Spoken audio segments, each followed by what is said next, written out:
Chelsea Casey Bautista from STEM 11-17. My teacher is Sir Manolo Galanga. The topic that I choose, exact and ordinary, using actual and approximate time. So what are you waiting for?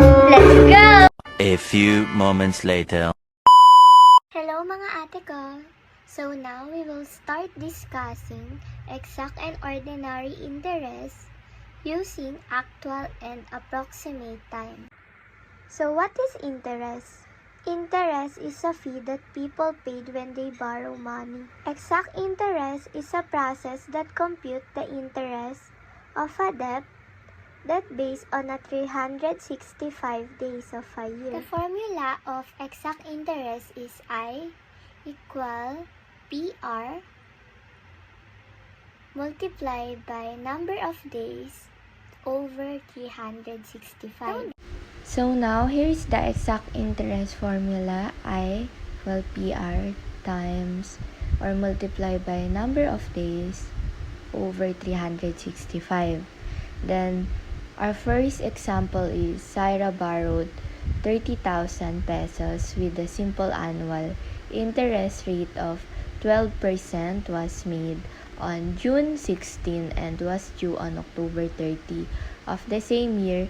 Find the exact interest using actual and approximate time. So now, we're gonna give the answer to the problem of number 1. So now here's the given. P equal 30,000 R 12%. Then we convert it into 0.12 or 12 decimal.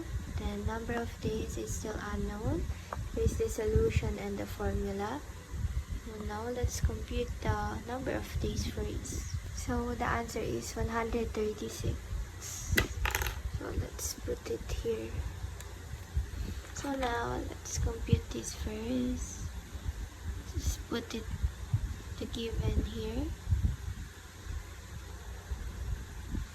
Then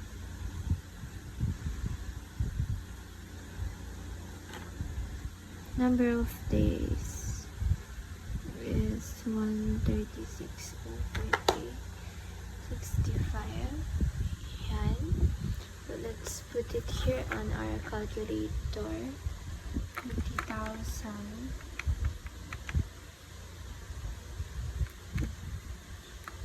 don't forget to put the parentheses.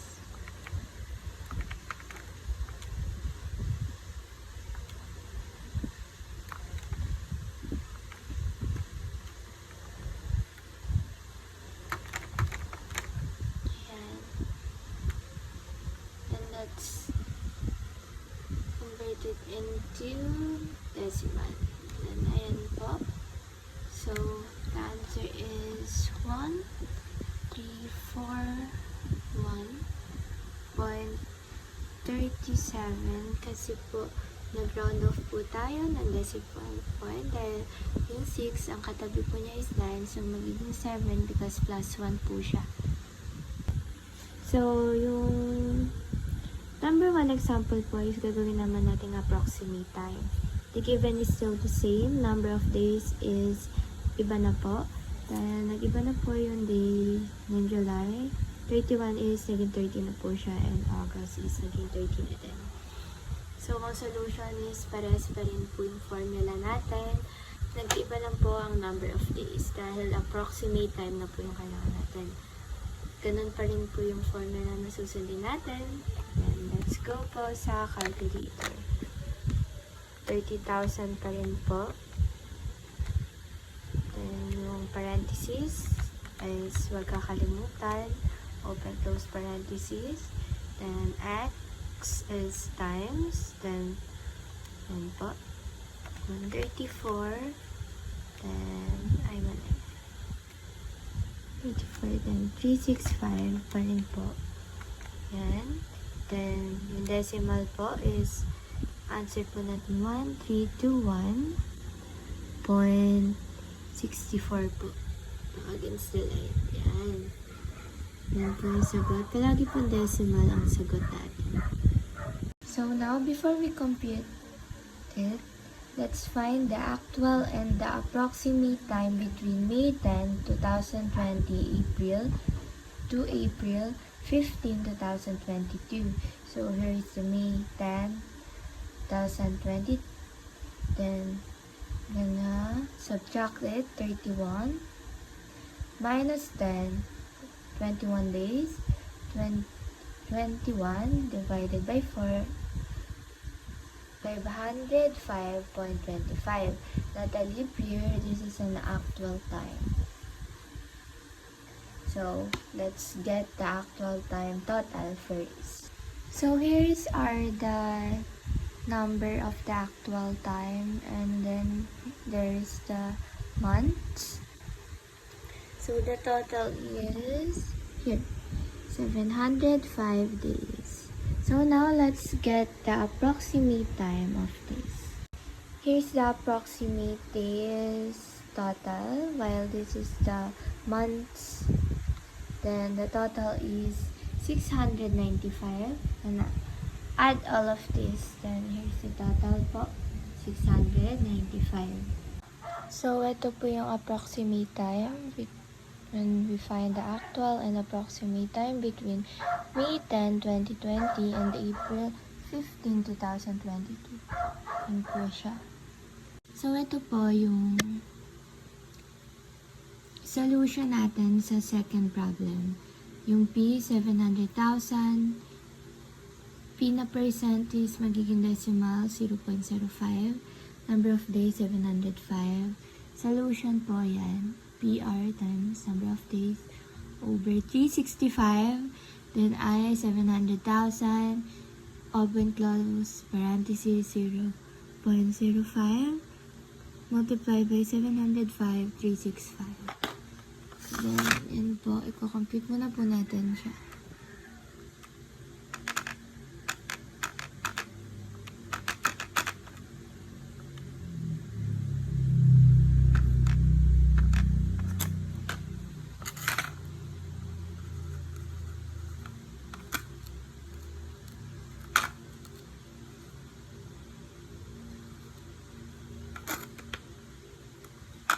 Yan po.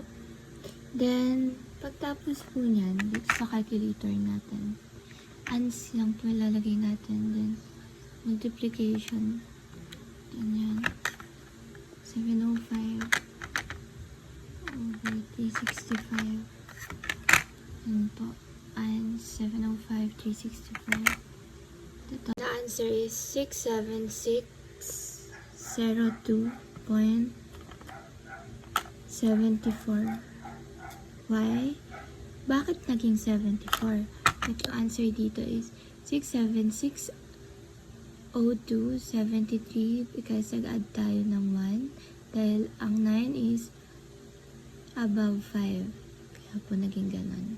Yan po yung given natin, approximate time.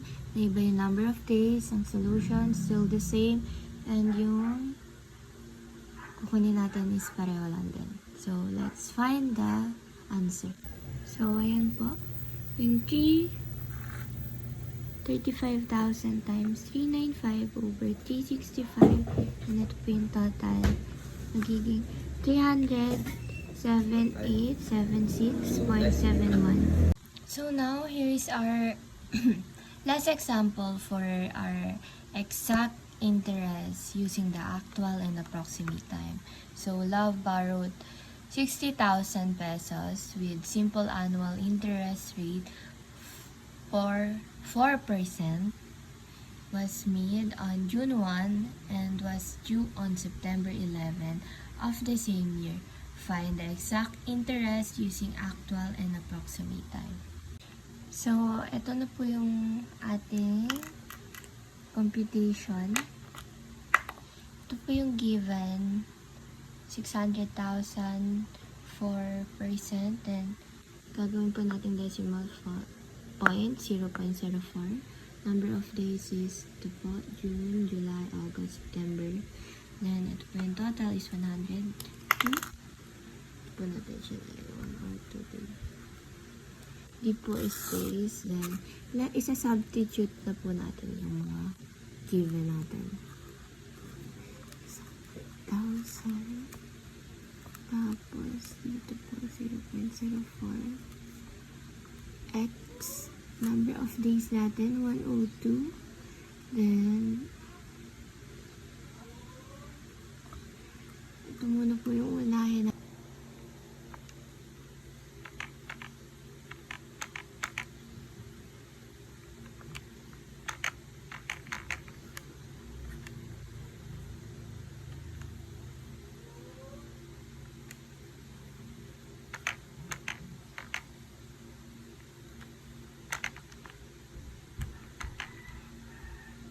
Ito yung sagot, pati ko-convert po natin siya as decimal. Yan po.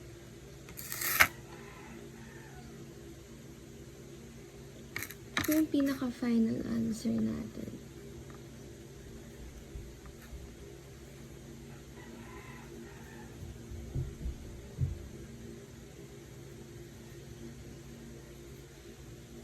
Ngayon is yung approximate time naman po yung kukunin natin.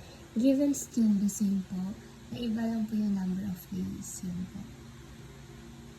80 minus 1, 29 pa rin po. July, naging 30 po. Na kanina 31. Then 11, sagot po natin is 100 days. Solution po is same pa rin. Ganun pa rin po. Iniba lang po natin yung number of days. Ganun pa rin po yung sagot. Then, ngayon po, ilalagay na po natin sa calculator. So, ayan is yung 24.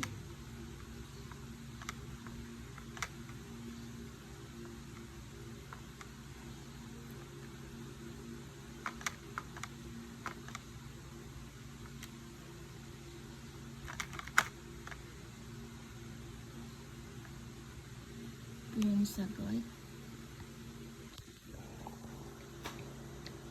Then, i-decimal po natin. 6575.342466. Pero, papaiklin po natin siya. Magiging ganyan. Yan po. Naging kinat lang po natin siya kasi ito po is below 5. Kaya po, hindi na po natin kailangan mag-plus 1. Dahil nagpa-plus 1 lang po tayo kapag 5 above po yung number na katabi niya. So, ayan po yung magiging final answer natin.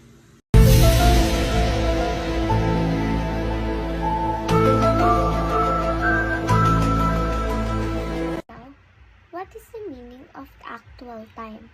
Actual time, it is the actual number of days that are based in calendar. So now, let's talk about approximate time definition. Approximate time definition, it is the approximate number of days that are based in month is 30 days. Let's go on ordinary interest. Ordinary interest is a process that calculates the interest in a way, a debt that based on a 360 days in a year. So now, we will tackle about the ordinary interest formula. I equal PR multiplied by number of days divided by or over 360. A few moments later. Ayan po is nadako na po tayo sa ordinary interest. Yung given po is yan, P 150,000, yung rate is 9%. Kinonvert po sa decimal, so naging 0.09. Number of days, yun po. 103 po kasi actual time pa lang po ang kinukuha natin. Then yung solution, same pa rin po.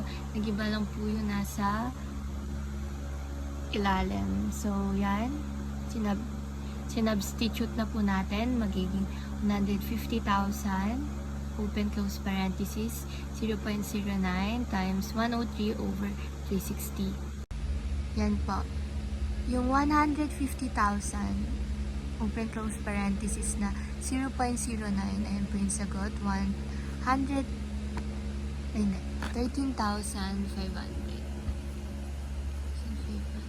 Tapos times 1 over 360. Yun po, then yung answer po niyan is yan.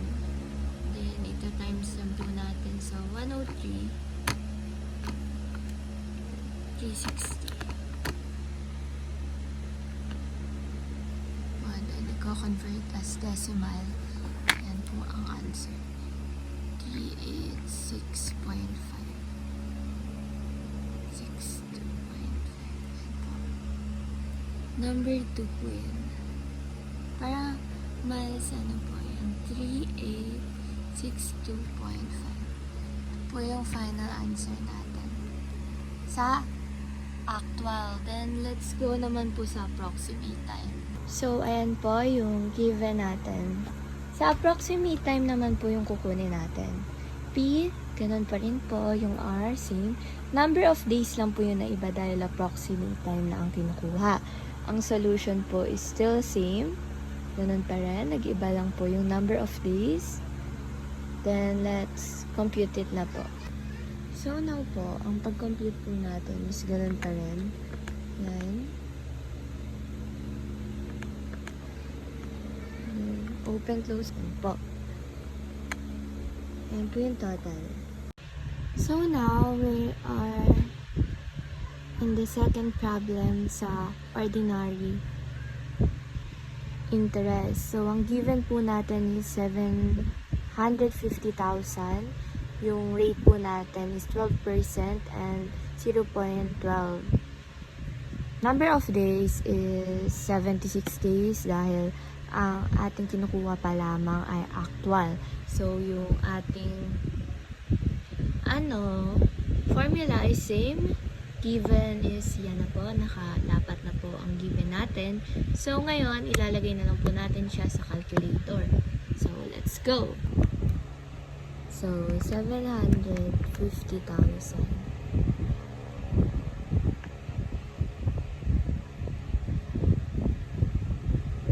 Open, close parenthesis po natin yung ulit. Then, times or multiplication 76 days over 360 days. Yan po yung answer. Final answer po natin yan. So, bago ang lahat, paano muna natin nakuha yan?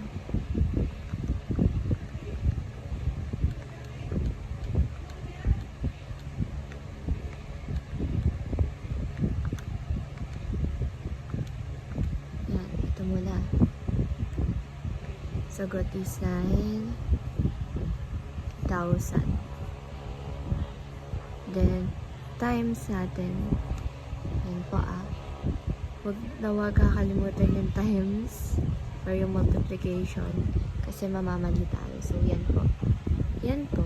Yung answer nyan is the times nga po natin sa 76 over 360 po. Yan po. Ganun. Same answer po. So, sa approximate time po, nagkataon po na same answer din dahil yung computation po na approximate time is 76 din. So, wala pong magbabago sa lahat. So, ganun pa rin po yung computation natin. 76 pa rin po yung number of days. Ganyan pa rin po. Then, ito pa rin po yung final answer. So, let's go to third question. Hi! So, this is the last problem na i-compute natin for the ordinary interest. Yan po yung given. Then, here is the number of days. Total 87. Then, yung solution po natin. Ito po yung formula. And ito po yung given. Sinubstitute na po natin. Yan. Then, kapag tapos po natin i-substitute, ang una po natin gagawin is ito. Yan. Ilalagay po natin sa calculator yung 450,000. Then, ito pang open close parenthesis na 0.17. Then, times 87, 360. Magiging ganito po siya. Then, ito po ang total natin. This is for actual muna po Actual with the ordinary interest po. So, now, it's our approximate time naman yung kukunin natin. Well, ordinary interest pa rin yung gamit. Ang given po natin is still same. Number of days lang po yung naiba, naging 86. Well, ang solution naman po natin is I, PRX, number of days, 360. I, yun pa rin, same pa rin, nag-iba lang ang number of days. Yan po. Yan, ito po yung total natin. Madali lang po siya kasi yan po yung first, yung solution formula, syempre. Then first step, substitute everything. The next is one by one natin i-compute. And lastly is solution.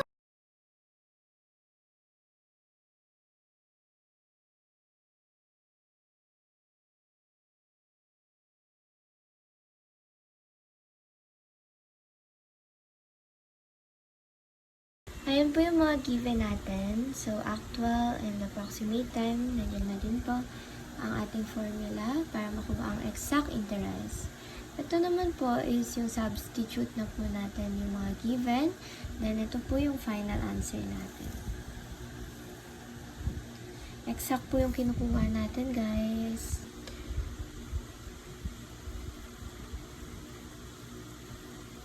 Ang given po is pareho pa rin.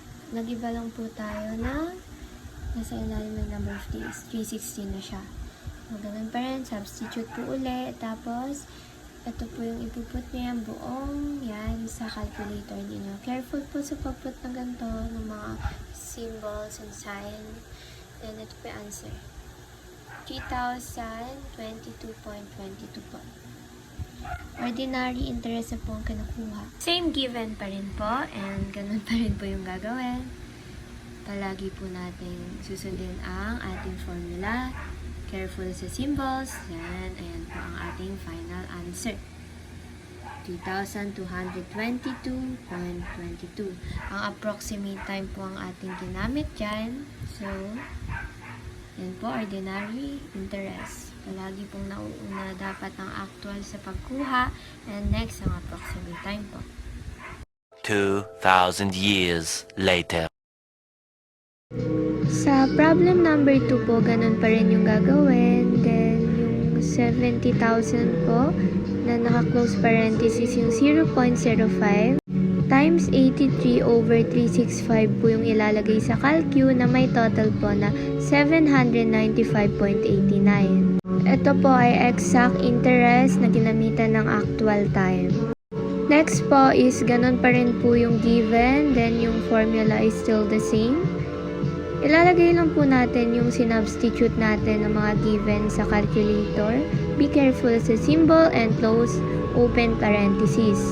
Ang kinukuha natin ay exact interest, then sa ginamit natin is approximate time. Ang total natin ay 805.48 po. Ganun pa rin po, but ordinary naman ang ating kinukuha na interest. Same substitute pa rin po sa paglagay sa calculator. Then, ayan po, nag-iba lang po yung nasa ilalim ng number of days. Actual po yung gamit natin na time. Bale, ayan po yung answer. 806.94 po. Ganun pa rin po yung kailangan natin gawin. Ordinary interest pa rin po ang kinukuha natin. Pareho pa rin po yung given, and yung substitute po is isa pa rin.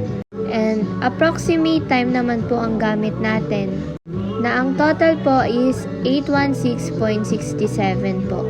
So, ang kukunin po natin ngayon is exact, then actual time ang gagamitin natin, guys. Yan yung given po, yan yung formula natin. Then, sinubstitute na po natin. Bale, ito po yung magiging total natin. Ito po yung answer natin. Ito po yung, yung number of days, yung 102 days. Then, 365. Ito po yung total, ha. Ganun pa rin po yung formula. Sinubstitute. Then, ito po yung final answer. Same given. Then, ang ordinary interest naman po yung kukunin natin. Bale, ganyan pa rin po. Nag-iba lang po ito nasa ilalim. Yan pa rin. Substitute. Yan. Tapos, ito po yung total kapag nilagay po natin itong lahat sa calculator. Ito po yung total, ha. Lastly po, yung approximate ang gagamitin natin para sa ordinary interest. Ganun pa rin ang formula, walang pinagbago. Ganun pa rin yung ayos sa substitute natin. Maiiba lang po itong nasa taas, guys. Hindi na po 102 dahil actual po yun. Approximate po dapat ang ating gamit. 277.5 po ang total. A few moments later. I'm Chelsea Casey Bautista from Dash 17 that will gonna leave you and quotes before this video ends. Wherever there is number, there is beauty by Proclus. So, I hope you learn a lot from this lesson and take care, pips. Bye mga ate! Boom!